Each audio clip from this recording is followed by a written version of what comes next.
মুজিবের নেতৃত্বে বঙ্গবন্ধু সেই সময় জেলে থাকা অবস্থায় তিনি সিনিয়র যুগ্ম সাধারণ সম্পাদক নির্বাচিত হয়েছিলেন।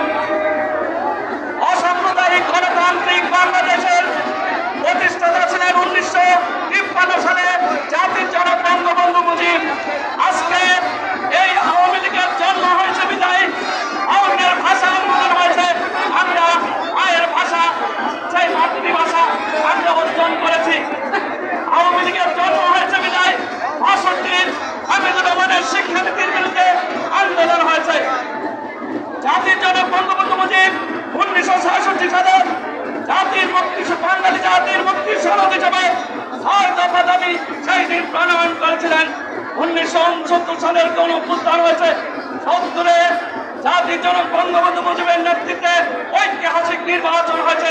সেই নির্বাচনের মধ্যে দিয়ে সেটাই ছিল আমাদের টার্নিং পয়েন্ট এবং জাতির জনক বঙ্গবন্ধু মুজিবের ঐতিহাসিক আহ্বানে সাড়া দিয়ে বাংলার দামাল ছেলেরা সেই মহান মুক্তিযুদ্ধে ঝাঁপিয়ে পড়েছিল।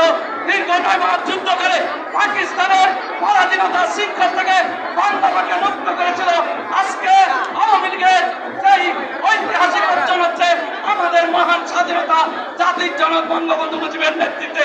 আমাদের দ্বিতীয় অর্জন হচ্ছে জননেত্রী শেখ হাসিনার নেতৃত্বে ঐতিহাসিক পদ্মা সেতু সহ অনেক মেগা প্রজেক্ট, এলিভেটেড এক্সপ্রেস, ওই বঙ্গবন্ধু টানেল, সেই মেট্রো রেল সহ যে গোটা বাংলাদেশে যেভাবে সমভাবে যে উন্নয়ন হয়েছে, যে অগ্রগতি হয়েছে, সে ঘন্টার পর ঘন্টা বলে শেষ করা যাবে না।